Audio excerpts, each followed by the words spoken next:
अपने previous project को ही continue करते हैं। अब की बार मैं ये चाहता हूँ कि मेरे डेटाबेस में एम्प्लॉय नेम से पहले उनका आईडी भी हो और मेरे पास यहाँ फॉर्म पर एक ड्रॉप डाउन हो। ड्रॉप डाउन के अंदर जो भी इस कॉलम 1 के अंदर एम्प्लॉय आईडी लिखे हुए वो आईडी नज़र आ रहे हो।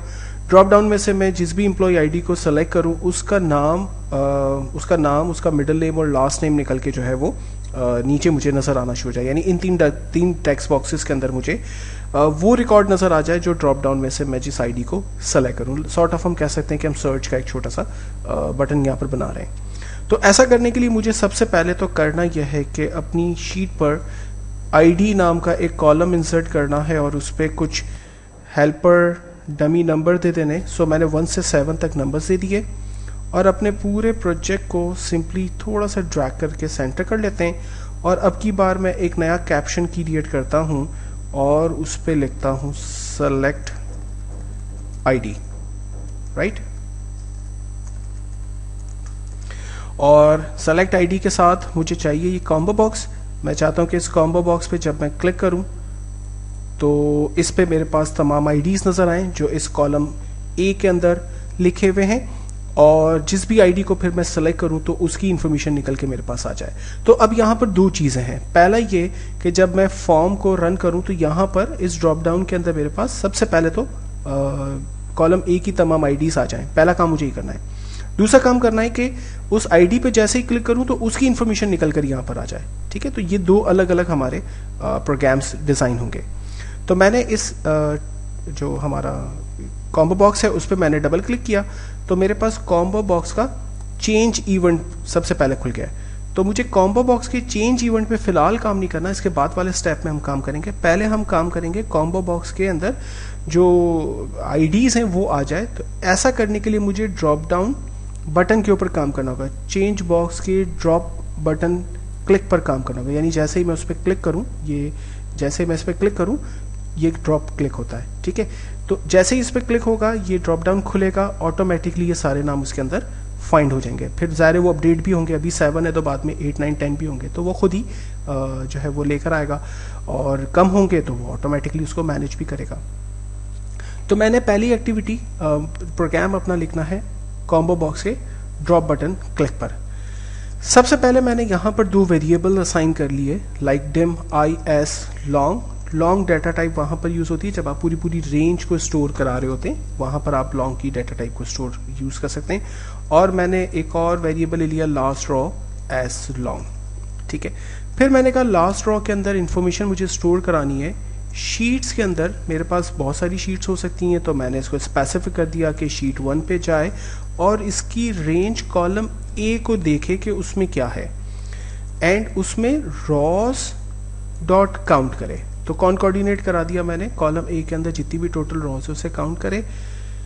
रॉस को जब काउंट करेगा कहाँ से कहाँ तक काउंट करे, हमने कहा एंड तक जाए और फिर एक्सेल अप कर दे रॉ के अंदर, तो उसके पास डेफिनेटली कोई नंबर आ जाएगा और वो नंबर इस लास्ट रॉ के अंदर स्टोर हो जाएगा। फिलहाल तो इसके पास जो है वो 7 तक नंबर आएंगे और वो नंबर जो है वो इसके पास स्टोर हो जाएंगे। फिर मैंने कहा इफ मी एक्चुअली फॉर्म के लिए भी इस्तेमाल हो सकता है। जैसे हम इस वक्त फॉर्म पे काम कर रहे हैं ना, तो मैं लिख सकता हूँ यूज़र फॉर्म 1 डॉट, तो बात एक ये भी तरीका सही है। यूज़र फॉर्म 1 डॉट के अंदर क्या है, कॉम्बो बॉक्स है, राइट। दूसरा तरीका ये हो सकता है कि मैं लिखूँ मी डॉट कॉम्बो बॉक्स, तो यहाँ पर मी जो रिप्रेजेंट कर रहा है वो फॉर्म को रिप्रेजेंट कर रहा है। तो मैंने कहा मी डॉट कॉम्बो बॉक्स 1 के अंदर की लिस्ट को काउंट करे, अगर वो इक्वल्स टू 0 है देन, यानी उसके अंदर कोई भी जो है वो लिस्ट नहीं मौजूद है, कोई भी आईडी नहीं आ रही है, तो क्या करे, हमने कहा फॉर आई को बराबर कर दे 2 से लास्ट रॉ तक। ठीक है, आई हमारा एक वेरिएबल है जिसमें हमने कहा 2 से वो स्टार्ट हो चलना, क्योंकि अगर पहले से स्टार्ट करेंगे तो आईडी की हेडिंग भी आ जाएगी, तो इसलिए हमने कहा सेकंड से स्टार्ट हो और लास्ट रॉ तक। तो लास्ट रॉ का नंबर इसके पास ऑलरेडी यहाँ आ रहा होगा, कोई भी नंबर आ रहा होगा, तो वो कहाँ से कहाँ तक चलेगा, स्टार्ट टिल एंड नंबर हमने उसे बता दिया। फिर हमने कहा मी डॉट कॉम्बो बॉक्स 1 के अंदर ऐड करे आइटम्स को, किस में से, शीट्स के अंदर से, इन्वर्टेड कॉमा, हमने कहा शीट 1 पे जाओ और उसके सेल्स आई में क्या पड़ा होगा 2, कॉलम ए में से, तो वो सेकंड पे चला गया, कॉलम ए की सेकंड रो पे चला गया, उसकी वैल्यू को किसके अंदर वो ये इंफॉर्मेशन जब वो लेकर आएगा तो वो किसके अंदर हमने कहा आप उसे ऐड कर दो, कॉम्बो बॉक्स 1 के अंदर उसे ऐड कर दो, और फिर हमने कहा नेक्स्ट आई, यानी ये चलता रहे जब तक कि लास्ट रो ना पहुंच जाए, तब तक ये हमारा लूप जो है वो चलता रहेगा। फॉर की स्टेटमेंट मैंने अपनी पिछली वीडियो में आपको पढ़ा दी है, आपको अगर कोई कंफ्यूजन है तो उसको जरूर देख लीजिएगा। लास्ट में मैंने कह दिया इसे एंड इफ हमारा खत्म हो गया। अब हम इसे चेक कर लेते हैं कि आइदर वो रिकॉर्ड इस ड्रॉप डाउन के क्लिक पर आए, हाँ जी बिल्कुल आ गए, सारे रिकॉर्ड्स अब हमें आईडीज जो है वो इस ड्रॉप डाउन पे नजर आ रही है। अब हमें करना यह है कि जब मैं इस किसी भी आईडी को सेलेक्ट करूं तो वो आईडी के हिसाब से उसका जो बाकी डाटा है, यानी first name, middle name, last name, वो टेक्स्ट बॉक्स 1, 2 और 3 में हमें दिखा दे। ठीक है, तो सेव की बटन की फिलहाल तो जरूरत नहीं है हमें, चाहे तो डिलीट भी कर सकते हैं, पहले पड़ा हुआ है, कोई मसला नहीं है। मैं अगेन इस कॉम्बो बॉक्स पे क्लिक करता हूं और अब मुझे ड्रॉप डाउन पे काम नहीं करना, बल्कि इसके चेंज पे काम करना है, क्योंकि नंबर हमेशा चेंज होते रहेंगे ना, कभी नंबर 1 लेंगे, कभी 2 लेंगे, कभी 3 लेंगे। तो इसमें पहली जो 2 लाइनें हैं वो तो एज इट इज है, इसको कॉपी कर लेते हैं, यहाँ पेस्ट कर लेते हैं। 2 वेरिएबल असाइन कर दिए, dim I as long, last row as long, और लास्ट रो में मैंने शीट 1 के कॉलम ए के तमाम रॉस को उसमें स्टोर करा दिया। अब मैं कहता हूं कि फॉर आई बराबर है 2 to लास्ट रो। ठीक है, यानी आई को चलना है सेकंड से लेकर लास्ट रो तक, जितने भी नंबर्स उसमें दिए हुए। फिर हमने कहा इफ शीट्स के अंदर जो हमारी शीट 1 है उसके सेल आई को चेक करें, आई में क्या पड़ा हुआ है 2, कॉलम ए के अंदर की वैल्यू को ले ले और उसे कहां पर पेस्ट कर दे, हमने कहा मी डॉट कॉम्बो बॉक्स 1 के अंदर उसे पेस्ट कर दे। अच्छा, हो सकता है कि टेक्स्ट बॉक्स 1 के अंदर जो कॉलम ए के अंदर जो वैल्यू हो वो अल्फा न्यूमेरिक हो सकता है वो सिर्फ न्यूमेरिकल हो, तो मैं दोनों सिचुएशन यहाँ पर हैंडल करना चाहता हूँ। ये हमारे पास जो सिचुएशन हैंडल होगी इसके अंदर अल्फा न्यूमेरिक को वो कंसिडर करेगा, और अगर मैं न्यूमेरिकली इसको हैंडल करना चाहता हूँ तो मैं कहता हूँ और हमने फिर से वही लाइन लिख दी कि शीट्स के अंदर से जाकर देखे शीट 1 के अंदर सेल्स के अंदर आई कॉमा ए की वैल्यू को और उसे स्टोर कर दे वेल हमारी वैल्यू कहलाती है मी डॉट कॉम्बो बॉक्स 1 के अंदर। देन एफ के साथ स्टार्ट था तो हमने देन लगा दिया।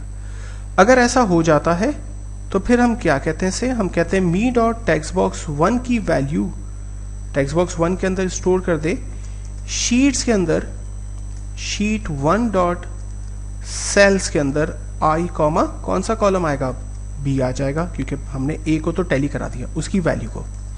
इसी को कॉपी कर लेते हैं 2 दफा और, राइट।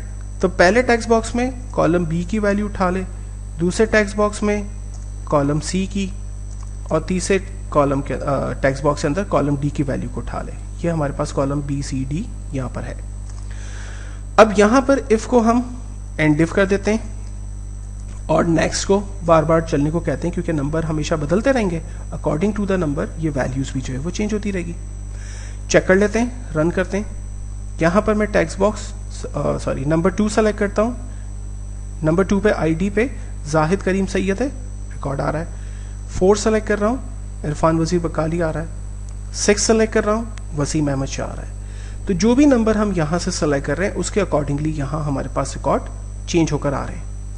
अब ये काम अगर कैसे कर रहा है इसे देखना है, आप डिटेल में समझना चाहते हैं तो मैंने आपसे पहले भी बताया था कि आप कीबोर्ड से स्टेप इन का बटन प्रेस करेंगे और एग्जैक्टली आप समझ पाएंगे कि हो क्या रहा है। मिसाल के तौर पर अगर मैं इस ड्रॉप डाउन पर क्लिक कर रहा हूं तो देखें ड्रॉप डाउन का क्लिक इवेंट हमारे पास आ गया, और फिर अब मैं F8 बटन प्रेस करके जा सकता हूं। लास्ट रो में फिलहाल कोई नंबर नहीं पड़ा हुआ 0, हमने कहा शीट 1 पे जाए और उसके कॉलम ए के अंदर तमाम रॉस को वो काउंट करे, तो इसके पास टोटल रॉस आ गई है 1,48,576 नीचे तक जब वो गया।